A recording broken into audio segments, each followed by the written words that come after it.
Good afternoon, good evening, hello, what's Greg lacking? My YouTube peeps, Dale here from Couch Warrior. I'm just today doing my video a bit later, but no, it's because I was just getting a bit carried away watching all the random bits and bobs that came from today's press conference.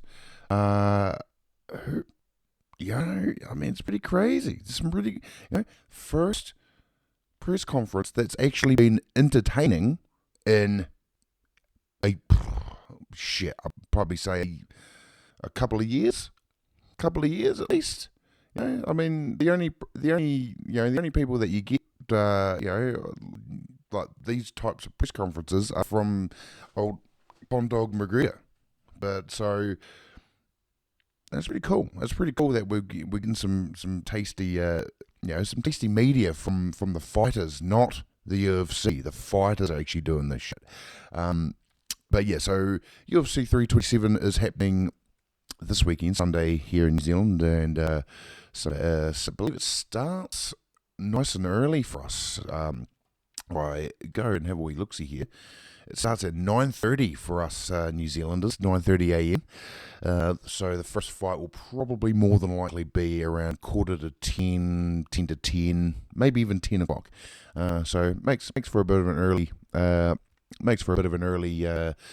start, but hey, I guess shit, we fucking here watch some scraps. Without further ado, we'll do some fucking we'll have a look, should I?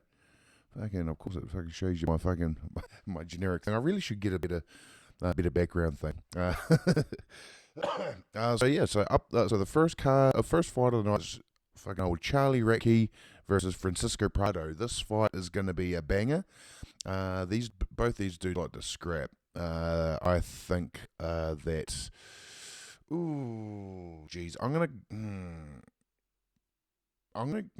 see. This is tough. This is a tough one because last time I went for Prado, he ended up getting his ass beat quite badly, and it was the same with Redkey. I picked Redkey the last time, I'm pretty sure, and I was wrong on both of them. But this time around, I'm gonna go. Ooh, man, this is tough. I'm gonna go Redkey, and it's probably gonna be by points, I'd say. But yeah, but this here is either gonna be fucking torture, like bang it, like just them throwing haymakers at each other, just left, right, and center. Um, or it could be, like a technical masterpiece, as they say. That's just another way of saying a boring fight, I believe. Up the card, we have Kelvin the Fridge Gastelum versus Vicente Luque. I believe that this is Vicente Luque's middleweight debut. I want to say it's his debut.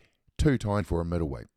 Kelvin Gastelum, 2 times for a middleweight. I mean, there's a fat cunt, but yeah, but he's a welterweight. Both of these dudes are welterweights. This is going to be a fun fight. But I think, I think that Kelvin Gastelum's going to win this. He's just going to out-fridge.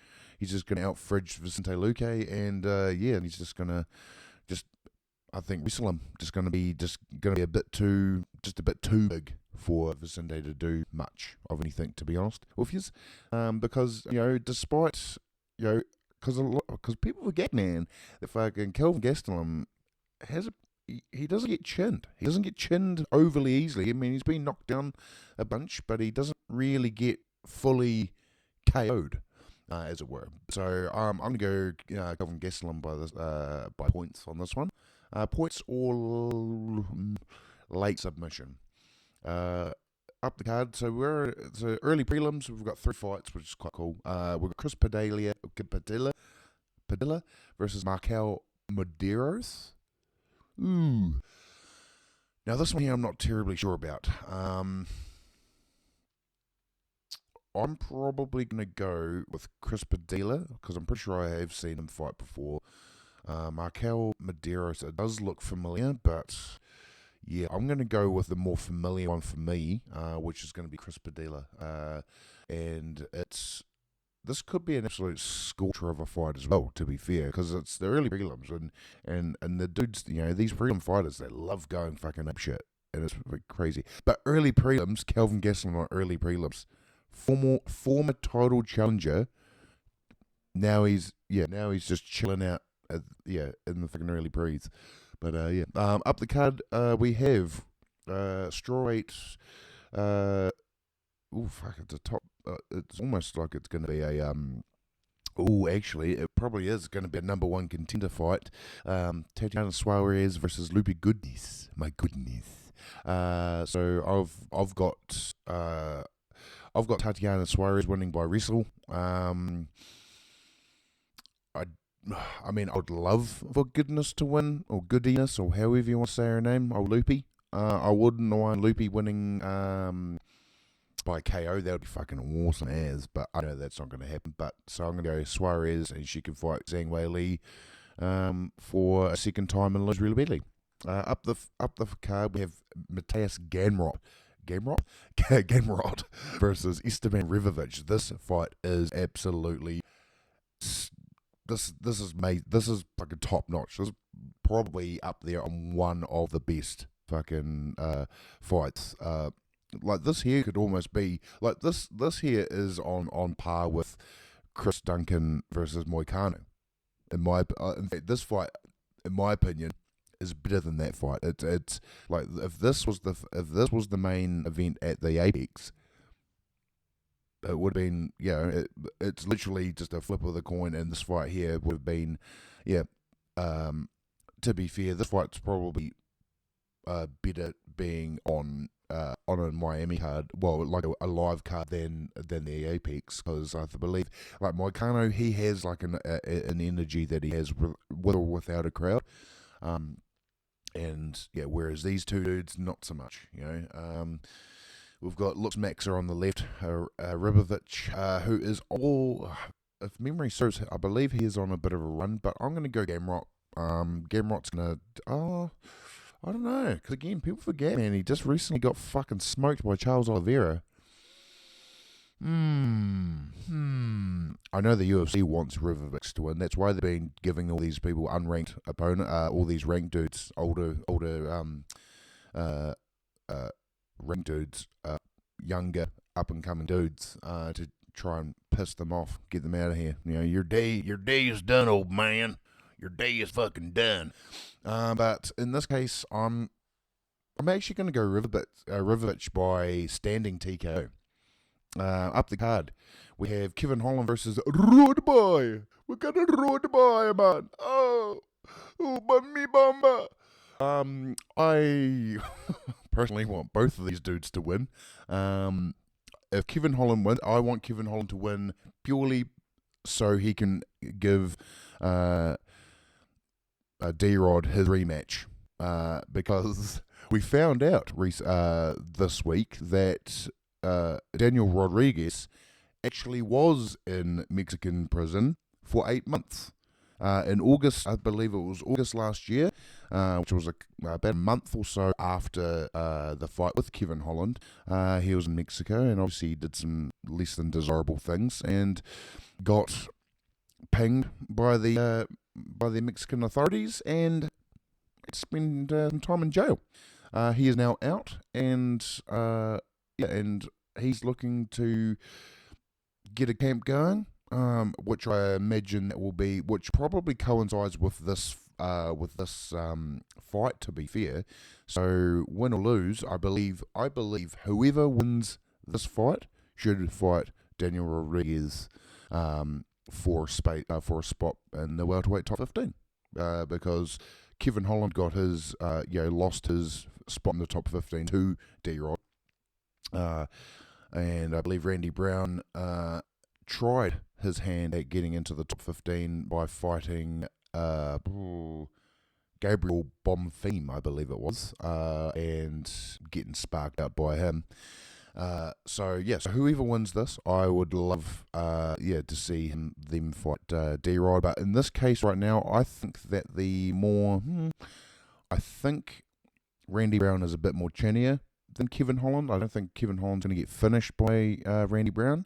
I believe that Kevin Holland, because he's on a bit of a skid at the moment, he is going to be trying this time around, and I think he's gonna fight really hard. And I think he's going to get him I don't think he's going to win by submission. I think that Kevin Holland might get that tasty das that he can get in. He can get like tasty das in there.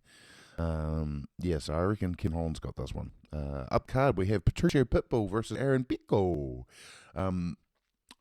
This is the fight of this is what, the bridesmaid fight or something like that. What they say, always a bridesmaid, never a bride, or whatever the fuck they say. Is all these ladies, they love to say that kind of fucking bullshit.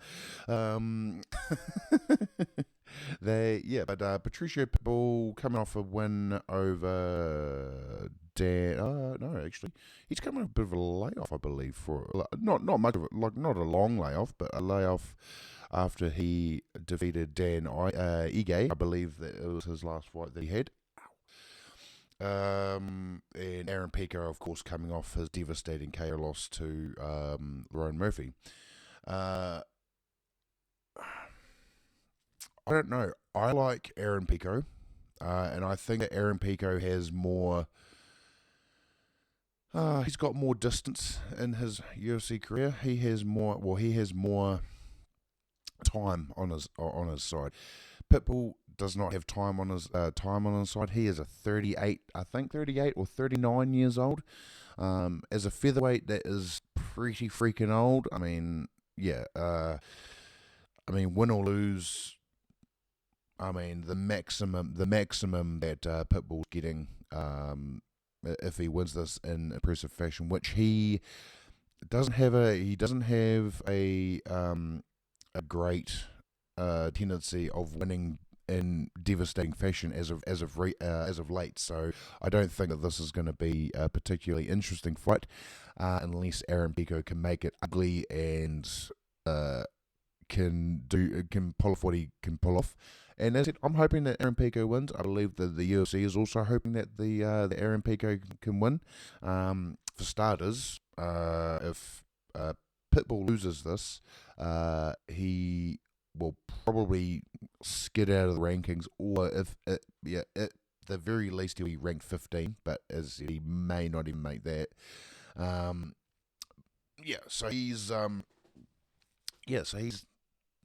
So I don't rate Pitbull's chances, because of late he has been of the decision ilk. But moving on, we are now into the main card. So we've got Cub Swanson, the last remaining fighter from WEC, is having his retirement match against Nate the Train Landwehr. So both fighters on the end of the back end of their careers. Obviously, Cub Swanson's retiring, so he's going to be down for the count. So he's obviously going to be looking for a very devastating win with this coming. He wants that Michael Chiesa, he wants that Michael Chiesa kind of send off. You know what I'm saying? He wants that Anthony Smith curl up into a ball, get fucking his ass beat by a fucking filet mignon for fucking a round and a half, and gets 20 minutes and goes, I did that shit. I on paper am the light heavyweight champion. I didn't take the DQ loss against John Jones, which I should have. But hey, but on paper I'm the champion. So Cub Swanson. I think everyone wants Cub Swanson to win this. But I am going to go Nate the Train, baby. I'm going to go Nate the Train, baby. I think he's going to win this by decision. I don't think he's going to get finished unless he can catch him, get Cub Swanson really uncomfortable and get him up against the cage. He might get him might TKO him, but I can see this going to the decision, and I believe that. If it goes to decision, I believe that they may rob Nate of a win. But who knows? If it goes to a finish, odds are it's probably going to be Nate that gets this finish. That's going to be a good one. I'm looking forward to this. I'm looking forward to, this is a fight card that you want to be fucking looking forward to. Up the card we have Dominic Reyes versus Johnny Walker. Johnny Walker getting his social media fingers on at the moment. He's loving that social media kind of things. Dominic Reyes, looking, he's looking to bounce back from a devastating loss from Carlos Holberg. I believe that he's going to go, I want that title fight if he wins, which clearly ain't going to happen because rank 10 and you press forward and you get counted. This is what happens with Dominic Reyes, is that he gets counted, and those counters are the things that take him out just like that. Boom. I mean, to be fair, Johnny Walker. I mean, this is the battle of the chins. Who's going to get chin first? Who knows? I reckon, but see, this is a tough fight again. I personally think that Johnny Walker's going to win. I think that he is the fresher dude. He is the fresher fighter. He is going to be, he's not coming off KO loss. Is he? No, I'm pretty sure that Johnny Walker's not coming off KO loss. I'm pretty sure. No, he beat Flaming Yang. Yeah. So Johnny Walker beat Flaming Yang with leg kicks, which was fucking crazy. So I think that Johnny Walker's going to win this by being weirdly patient, and he's going to counter Dominic Reyes. And I think and I think even though Dominic Reyes is a great fighter, I just don't think he's going to win this fight. I've got Johnny Walker by KO. I don't see this fight going to the distance. No, I just physically, just can't see it happening. So, Johnny Walker by KO, I believe. Up the card we have, lordy. So before I'll get this up like this. Oh, fuck off, you can't. There we go. So we have 19-5-0 and a no contest for Curtis Blades versus 8-0 undefeated Josh Hockett. This is the feature fight. Yes, this is the feature fight of the evening. The reach advantage is obviously going to be with the reach, weight advantage, and height advantage is all going to Curtis Blades. Josh Hockett is used to fighting people that are considerably bigger than him, so I don't think that is much of an issue.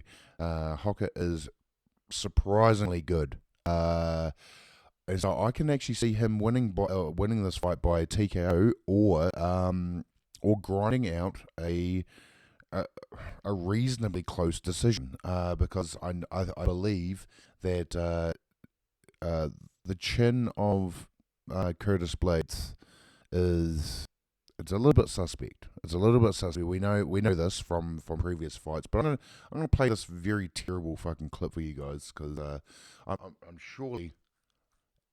It ain't a UFC thing. It's from someone else, so surely I'm not going to get copyrighted from this motherfucker. So anyway, this is a little bit of ness from the shit. You know what sexual position ensures you have an ugly kid? I don't know, but Curtis's parents certainly did. Am I right, Miami?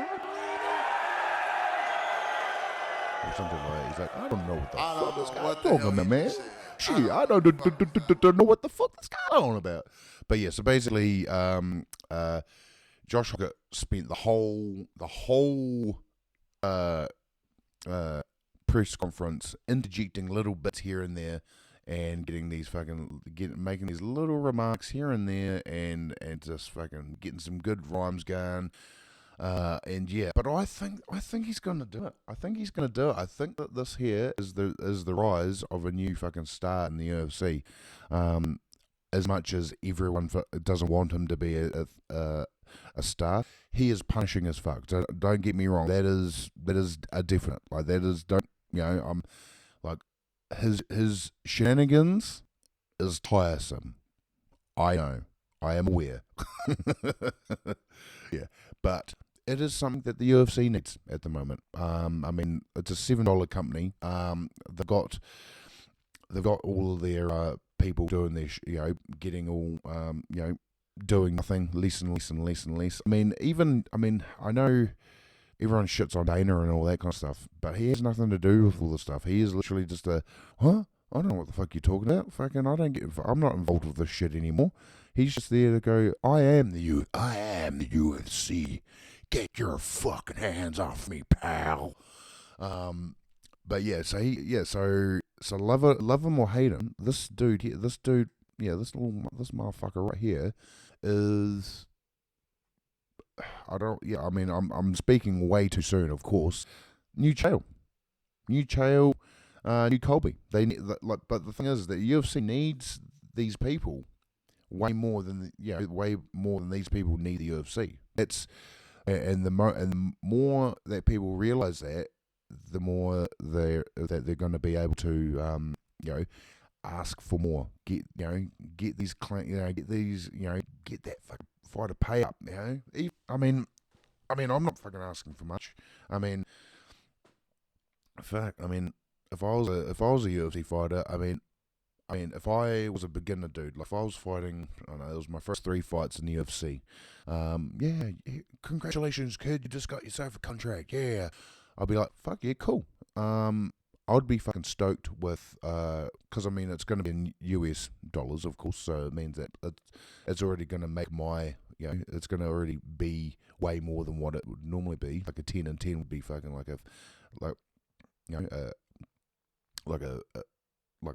13 and 13 for me, and that's what, and a lot of, but obviously America's expensive, New Zealand's expensive, everywhere's expensive. It's, it's just what it is, every government in the world hates it's people. So it's pretty obvious. But hey, I'm not going to talk into that stuff. Otherwise, you'll see me get fucking angry. But yeah, no, I'd be stoked with fucking 20 and 20. 20 and 20. That's what they should be. Like, that's what these UFC fighters should be starting on. They should be starting on, like if they win like just a decision, give them 50 grand. Like if you're winning a UFC fight, 50 grand, boom. 50 grand, 25 and 25. If you lose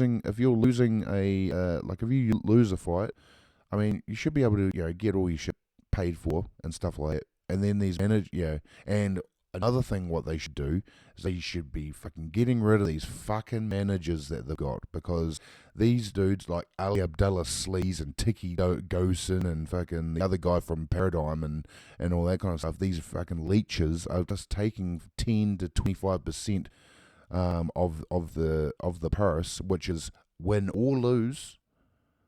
So, and if you've got fucking Ali Abdullah Sleaze, who's got 2 fighters fighting each other, he's double dipping.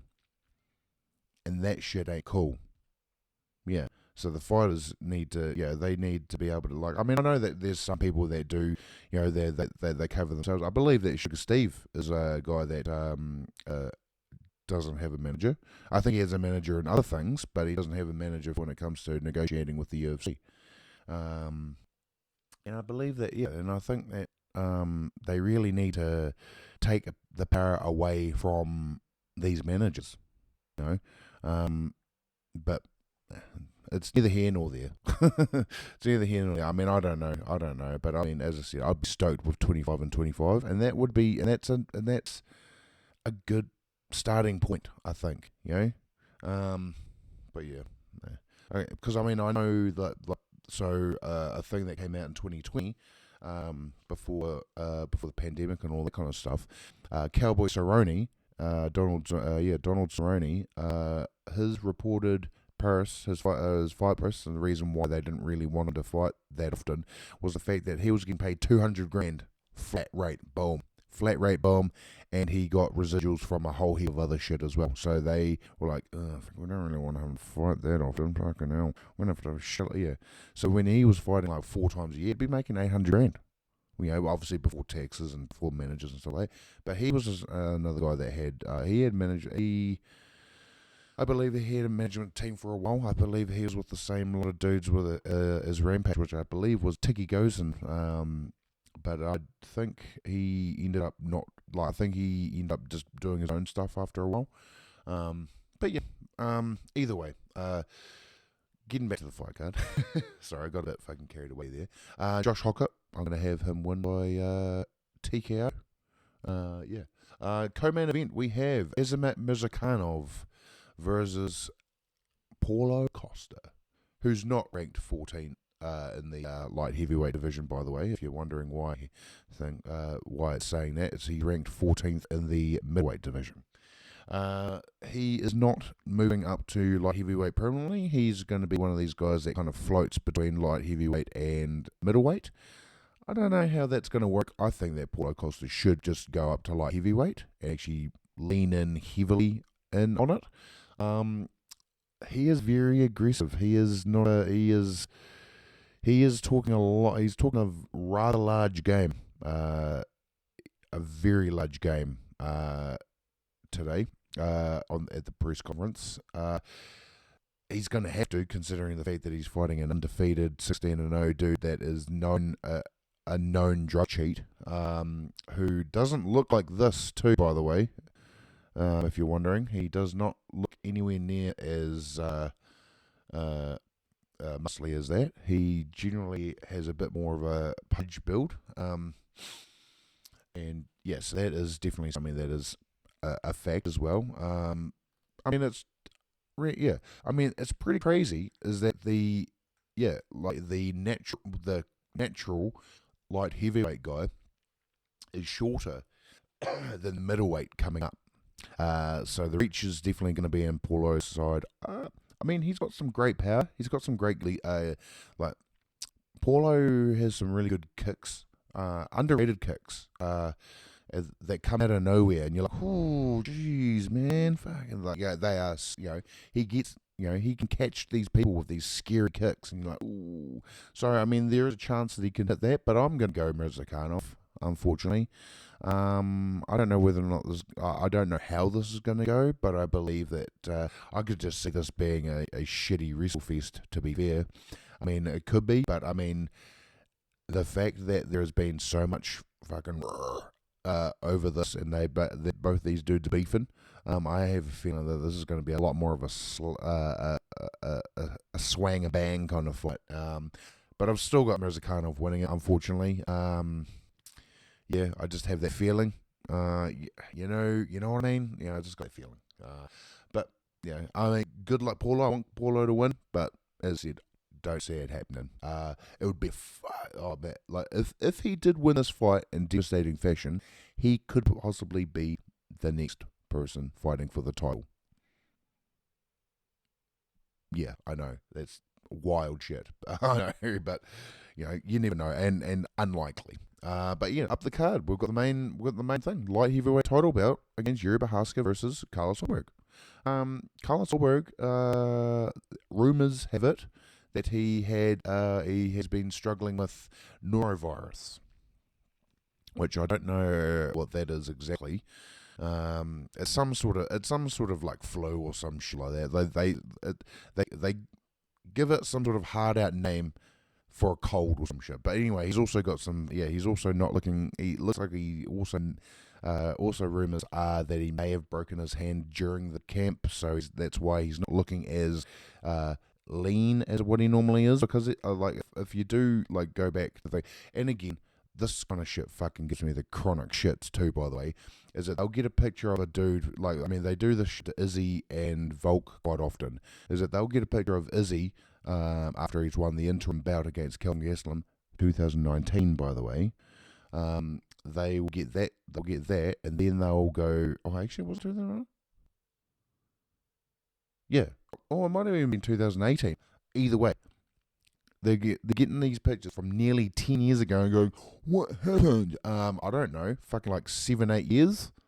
Do they not realize that fucking people look considerably different after fucking 7 or 8 years? I look way different than fucking I did fucking 10 years ago.